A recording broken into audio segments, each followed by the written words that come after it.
and a huge welcome to the Entrepreneurs Circus, where we don't just talk business, we talk about the real, messy, chaotic life behind the scenes.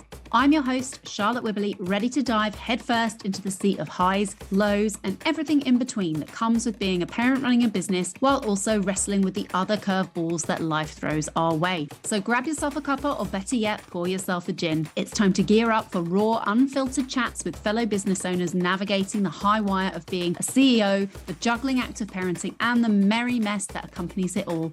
This is entrepreneurship in its glorious chaos. Hello guys, and welcome back to the Entrepreneurs Circus. And we are here today, as you guys know, to talk about all things to do with entrepreneurship. So juggling business, life, family, and all the other stuff that we do on a daily basis. So today I am honoured to be joined by my very lovely, very amazing friend, the lovely Amanda Hutchinson. Hello, Amanda. Lovely, how are you? Yes, I'm good, thank you. Now, I have known Amanda for the past few years. Funny story, when we first met was her coming to my house to do a shoot, and we'd never met in person before, but opened the front door to her. I think you'd had a death in the family. It was your granddad?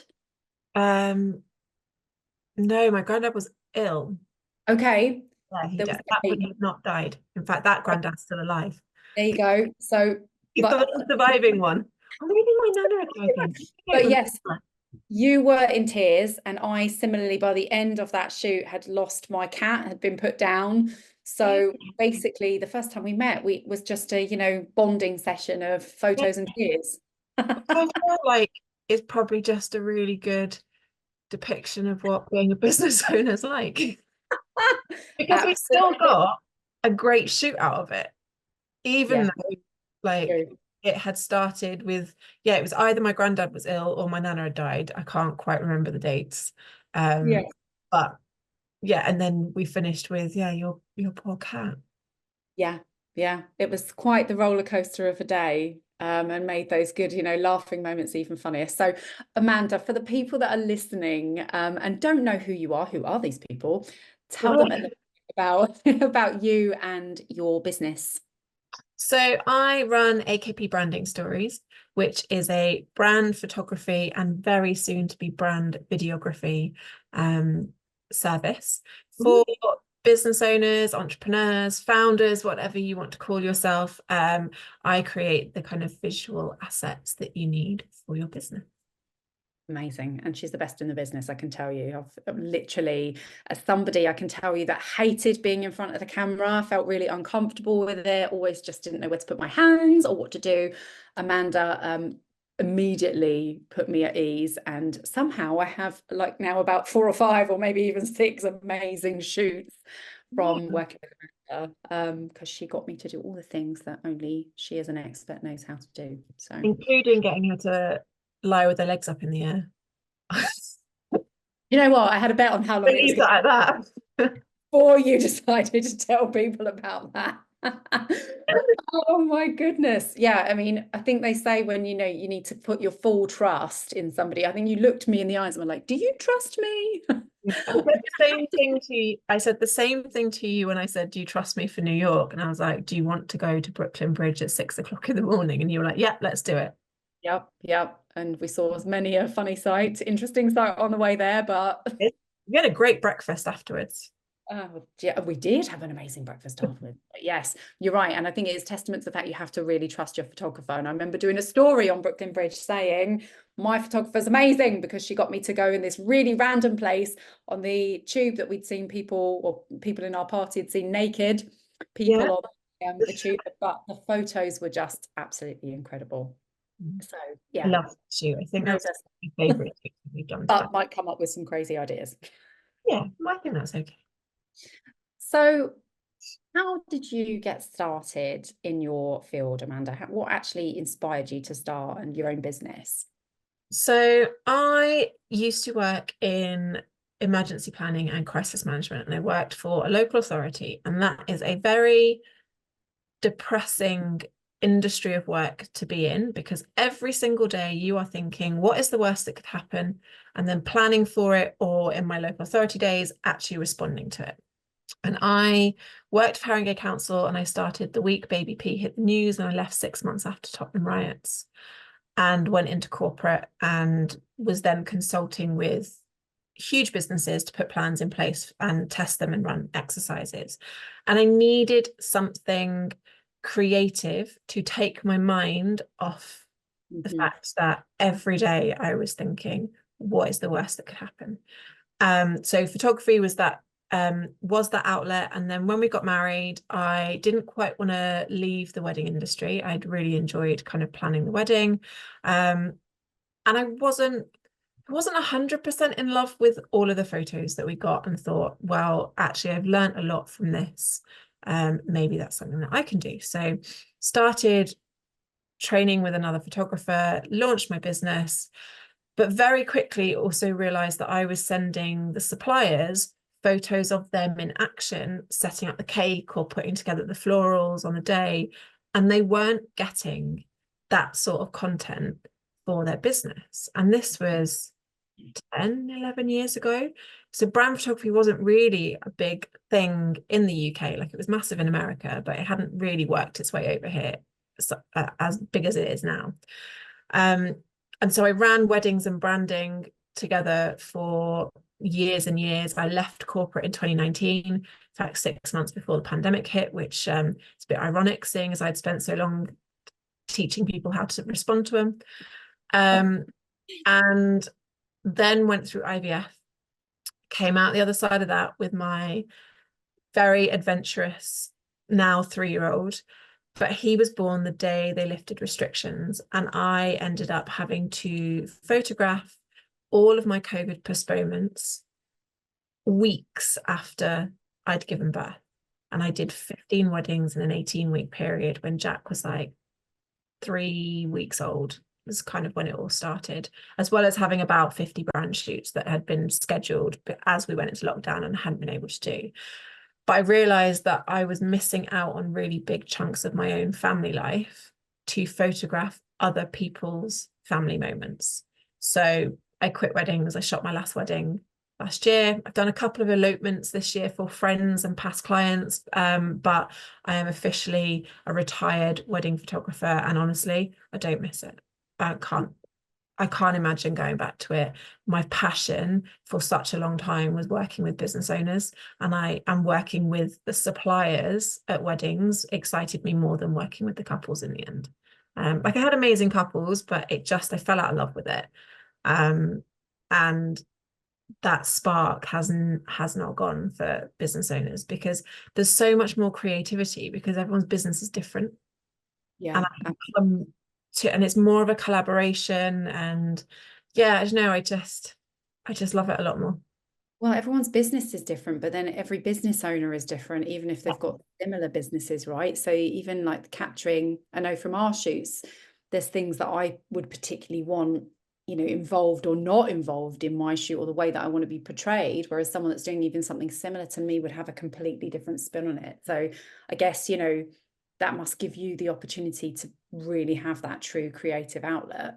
Yeah. And I try, like, one of the ways that comes about is through like locations. So I have clients say to me, oh, but you photographed someone in my industry before. And I'm like, yeah, because there's like there's thousands of photographers, there's thousands of coaches and thousands of copywriters.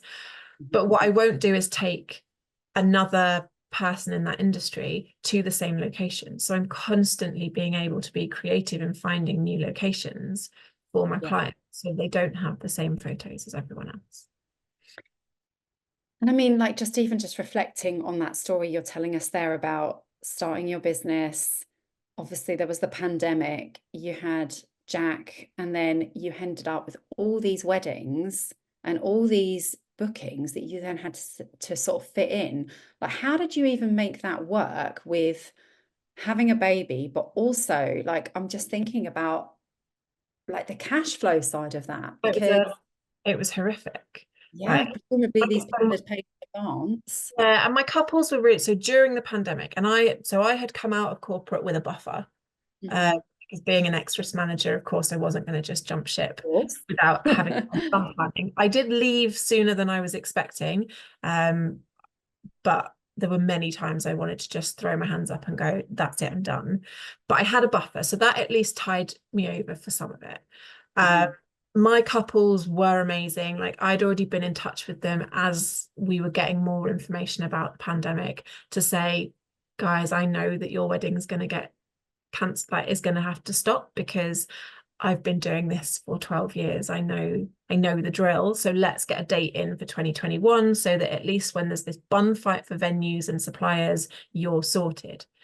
And my couples were so grateful for that and were like, well, can we still pay our final balance now so that you can see the pandemic through? And I was like, well, let's do 50% now, 50% next year, so I'm not completely like stuck next year. Because when they lifted restrictions, I couldn't take on any more paid work because I still had everyone else to do. So it wasn't until the end of 2023, end of 2022, sorry, that I could take paid clients on again.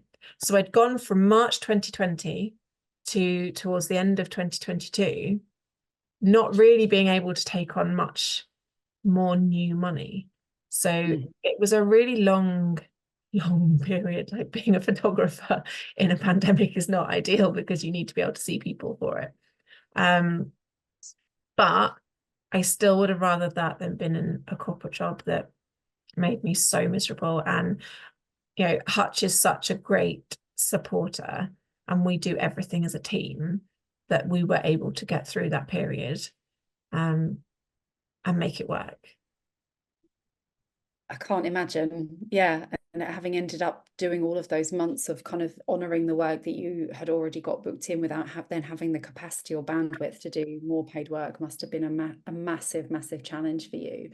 And I mean, obviously having that background in crisis management, I'm sure helped in a way, and I'm sure actually still helps to this day with certain things in your business.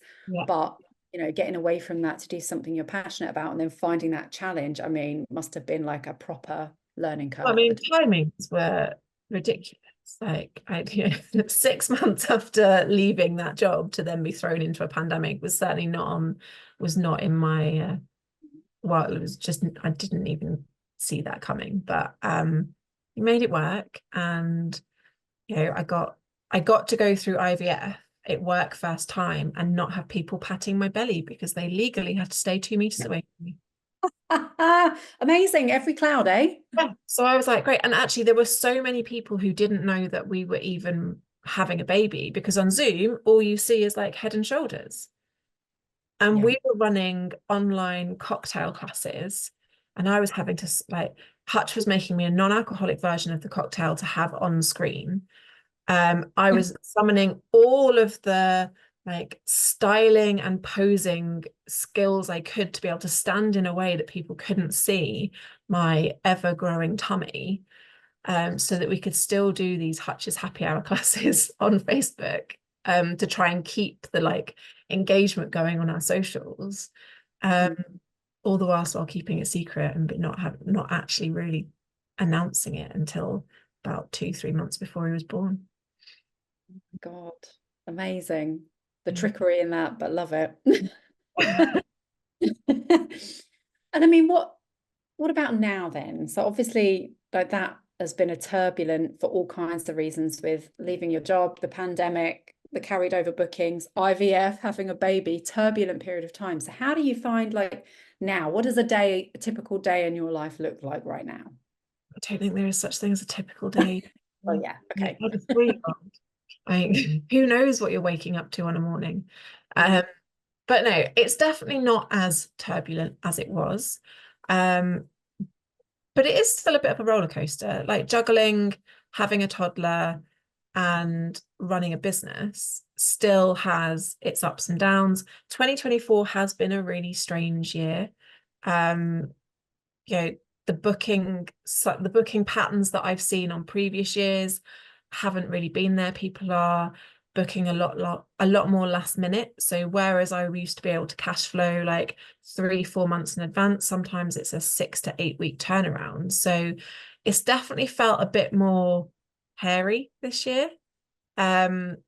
Maybe 2025 will be the year that, you know, things will be a little bit more settled, who knows, or maybe that's just how things are now. People are, you know, taking longer to make decisions, but then when they are making them, they're wanting things to happen much sooner. Certainly what I'm seeing on the launch side is that it's like last minute decisions or taking longer to make those decisions, but then once they know what they want to do, they want it then. Yeah, and I think like we can hold those boundaries with our clients and be like, this is absolutely the timeline that we need. But we do also need to have some flexibility in that. And so I know for me, like I've got clients who, yeah, they're booking their photos and then they're wanting a really quick turnaround on it. So I'm utilizing, you know, the kind of tools available to me to be able to deliver that, because ultimately they'll go and find someone else that can do it otherwise. So it's a bit of back and forth, isn't it, between us and our clients to say, this is what is possible and this is what absolutely is a non-negotiable. Yeah, absolutely. I think solid boundaries for you and for your clients is a good idea. But in this current climate, I think being able to know what you can let up on or what you can be flexible on to be able to win the business ultimately and have that then security is really important too. Yeah. So that makes it means that, for instance, like crazy month for September, but I knew that was going to be a crazy month. And so I was purposefully quieter in August so that I could get everything else done on my projects list and get my socials all scheduled and things like that, so that I wasn't going into September and suddenly disappeared off the face of the earth because I haven't got anything scheduled. So I think we as business owners need to kind of have that look into the future of our business and go, okay, so that's going to be a really like tricky time. What can I do to prepare myself for that? Or what can I do afterwards to like have a bit of recovery time? So for me, booking in a massage, because I know that after 4 weeks of shooting almost every working day meant that I was potentially going to set myself up for some back issues. Well, you know, book in a massage and at least I can kind of prevent that from happening. Absolutely. I think that's a really good realization or important thing to realize about us as business owners, right? Is that there's bits that we need to put in place or contingencies that we need to put in place around those busier periods or periods where we know it's going to be more of a challenge for us to be able to sort of bounce back.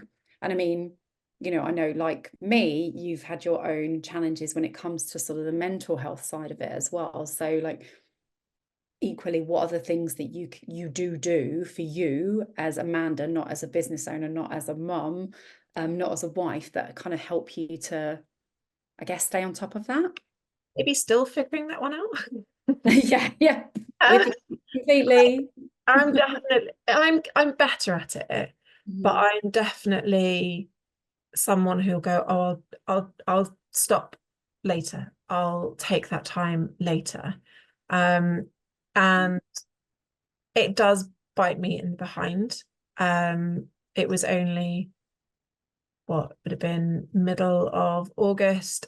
I hit burnout, and I basically spent a Friday feeling numb, foggy headed, and spent the whole afternoon. Hutch took Jack out, like took myself to bed thinking I'd sleep, just staring at the ceiling for about 4 hours because I just was so mentally exhausted from juggling everything all year, even though August was a much quieter, you know, purposefully quieter month. I think my body just went, yeah, you need to stop now. And I took the weekend, did really fun things that weekend. I went to a balloon festival, like, you know, did just went completely offline. And it has made me realize, and I think that's what spurred me on then to make sure that kind of post my September rush, I've got some bits in October so that I don't hit that again. And it was a big wake up to me to say, you need to stop putting yourself at the bottom of the to-do list. I'm never going to be the top of that to-do list. I just don't think that's in me to ever do that.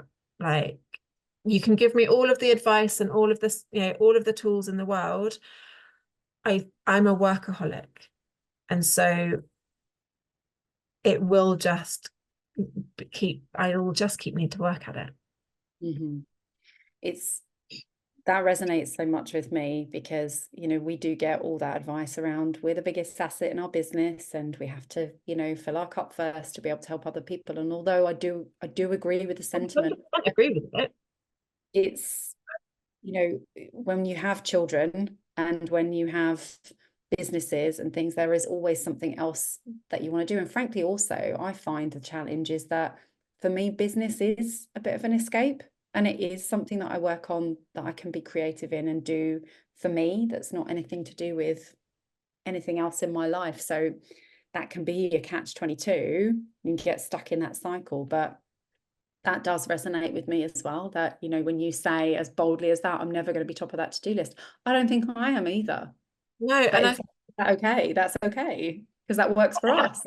Like, unless, I don't know, I don't know what would change to make me top of that to-do list, because yeah, I love my business. Like, I turned my hobby into my business, and people are like, oh, get another hobby. I'm like, when? Yeah. When can you It's fictional time? When is this time? It's not like, but I say that, you know, I say this, like, I generally work 3 days a week. Like, September aside, my working days are Tuesday, Wednesday, Thursday when Jack is at nursery. I might do the odd call every other Monday or every other Friday, just because I can't squeeze all of my calls into Wednesdays. And my clients need a bit of flexibility, but, you know, I have a 2-hour window on a Monday or a 2-hour window on the following Friday, and it's never both in that same week. So, you know, there is that balance. And when I think to where I was working before, and I was traveling all over the place and I was doing, you know, probably an easily 50-60 hour week, like, I was miserable and my mental health was through the floor, panic attacks walking into the building. Like, I think since leaving, I've had maybe 2-3 panic attacks. Yeah. Where I was having one a day when I was working. Yeah. Yeah.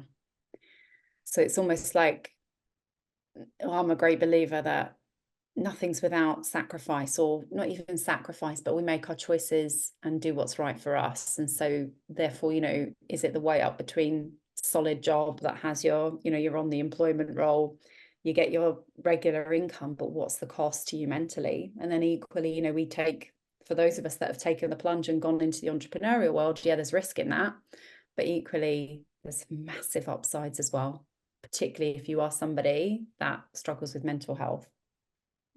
And I mean, thankfully, like, this sort of meltdown happened on a Friday. But I was able to just take that time for me.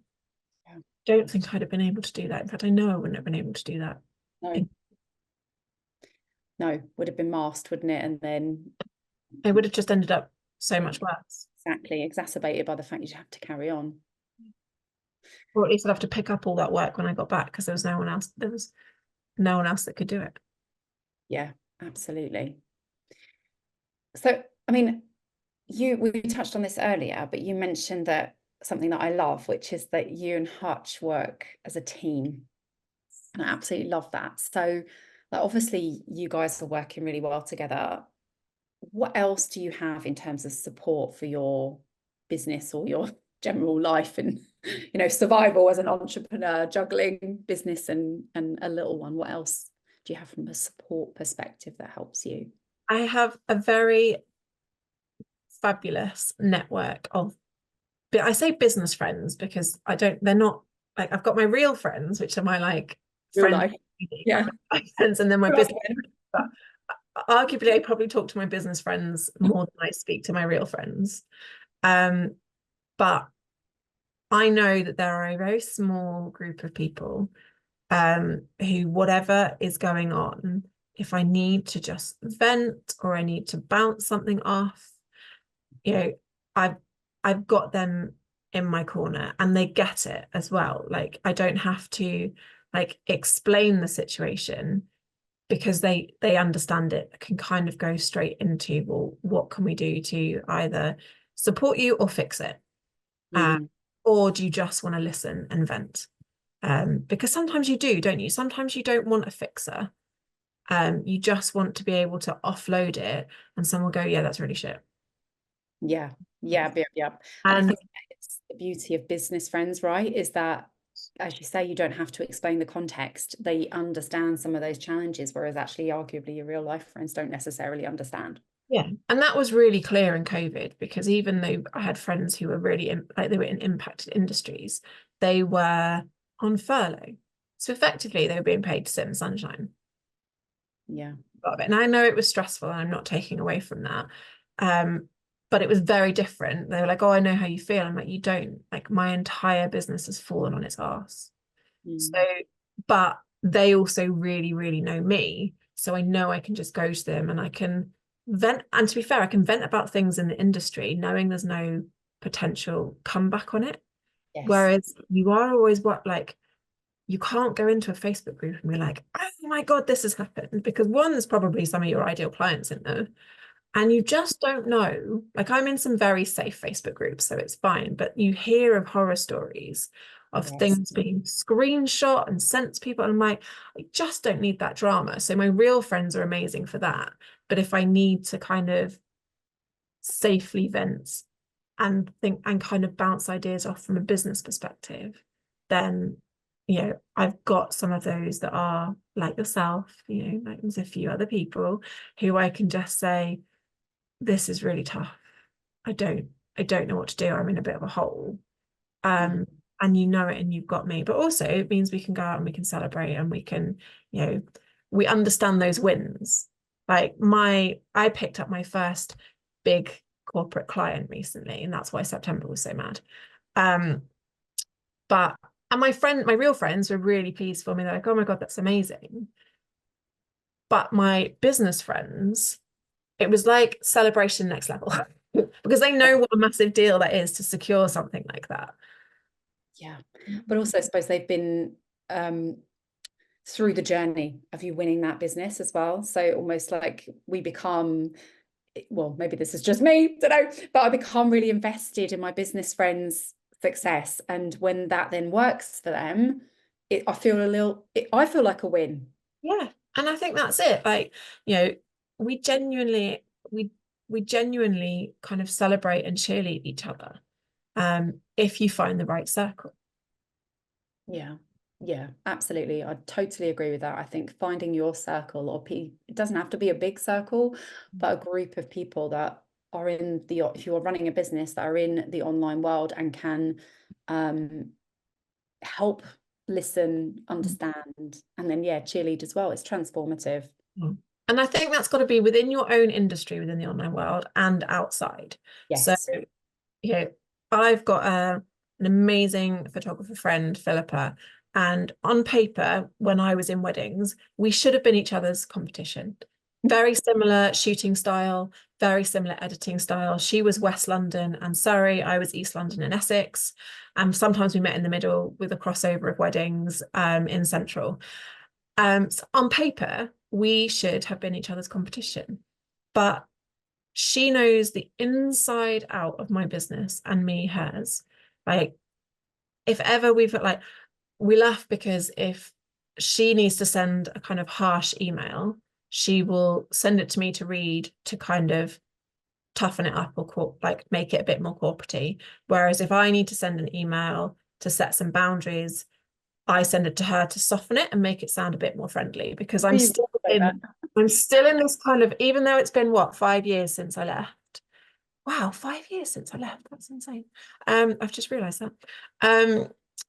I've still got this very kind of corporate approach. Like, even now, I'll write an email and I'll just be like, Charlotte, please see it. Oh, no, Charlotte, please see attached for this, Amanda. And then I'm like, no.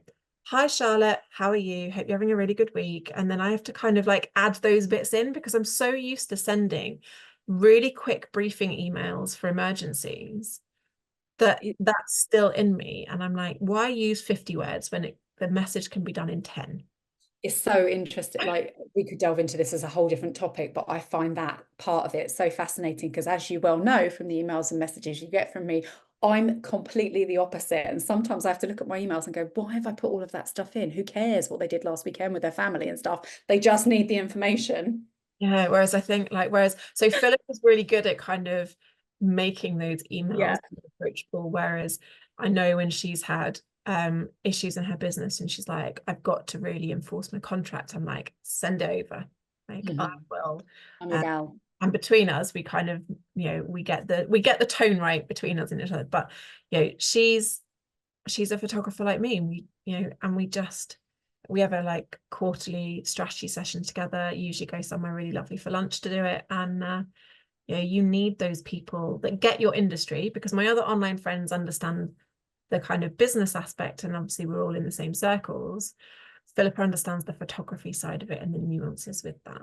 So I think it's important, if you are kind of building that support network, don't be afraid to include people who are your peers within the same industry of you, because there's enough work for us all to go around.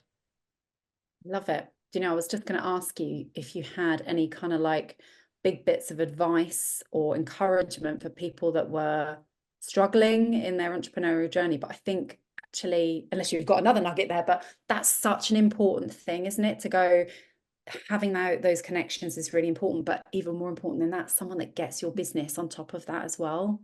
You've just talked about why that's been transformative for you. And I think people are sometimes afraid to go, but there's this competition, they're in a competition, they might steal ideas, but it just does, that's not how it works in practice. And you know what, you will come across people that do that. Like, you will. We've both had it. Of course.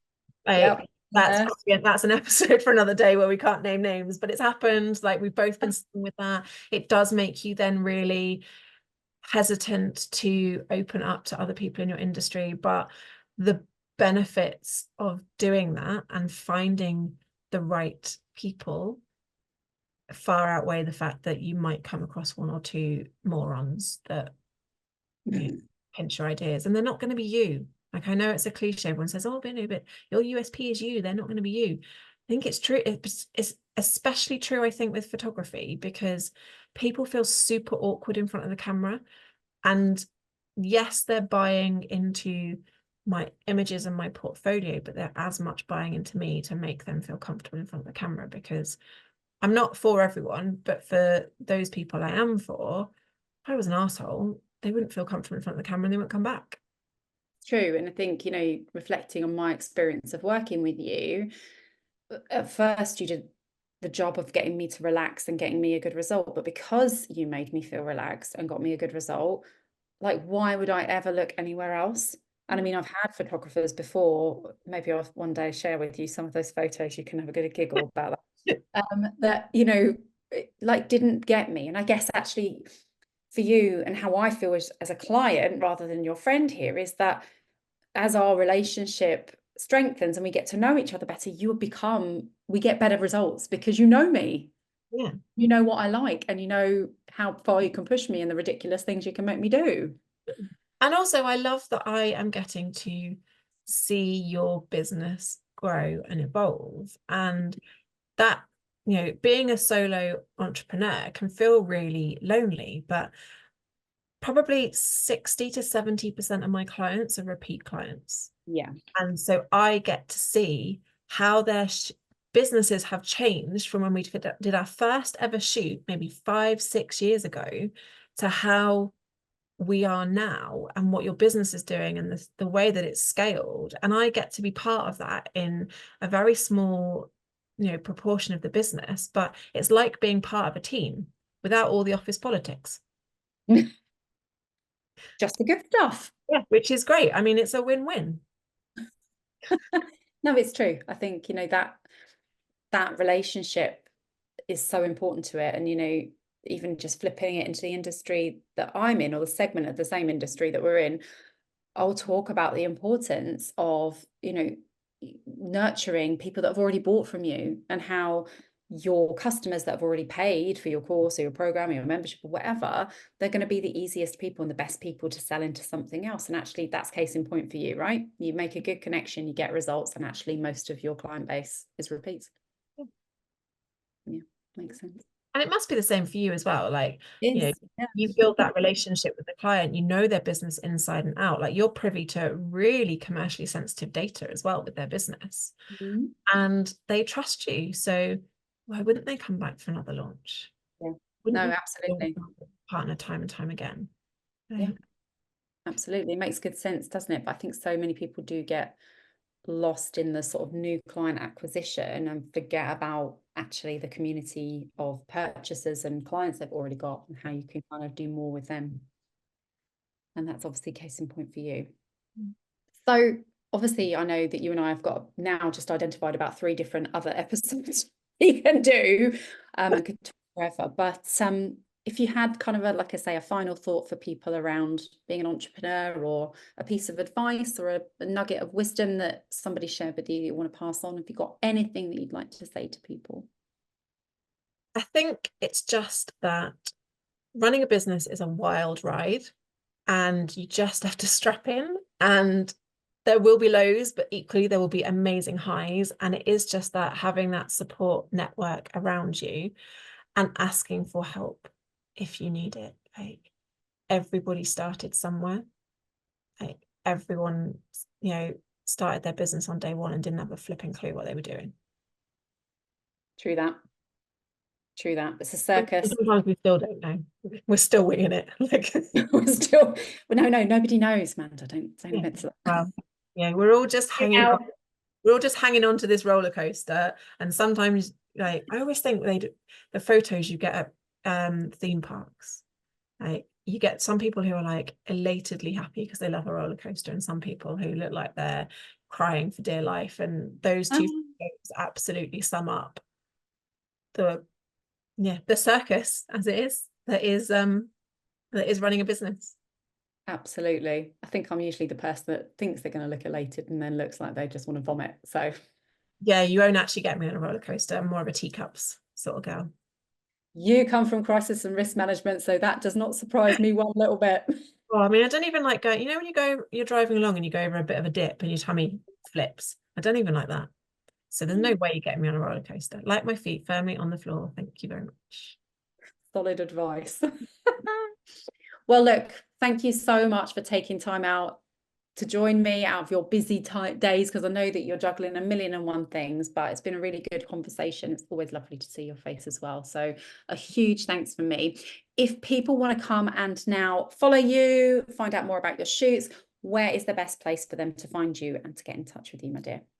Probably Instagram, AKP Branding Stories. I'd like to say that you get loads of behind the scenes on shoots. Probably what happens is I go, oh, I'm on my way to a shoot today, and then I get into the shoot and I don't actually show you what's going on. But you know, you will find me most active on there. And if you want to chat, just drop me a DM. You do your amazing seasonal shoots as well, don't you? So I guess if people are listening to this and thinking, actually, Amanda sounds like the kind of photographer that I want to work with, on your website is the details about those? And also they'll be linked on Instagram as well. So the next round are my festive ones happening in November. But I do seasonal mini shoots, or I do kind of my sort of more bespoke shoots, like half day or full day shoots for people who are just like, I just want to get it all done in one hit. Like, that's the way to go. And if you guys are interested in seeing the output, apart from on Amanda's Instagram, you can basically look at any photo I have, and it will be one of the ones I've had done with Amanda as well. So yeah. Well, thank you so much again, my dear. And thank you everybody for listening. And I will see you for the next episode of the Entrepreneur Circus. Take care. That's it for today. If something sparked your interest, or you have a story that needs sharing, don't hesitate to get in touch. Details are in the show notes, or just look me up on social media. And before you leave, make sure you're subscribed to be the first in the know when the next episode's out. Until then, remember, this is your circus. So embrace the chaos and keep juggling. See you next time.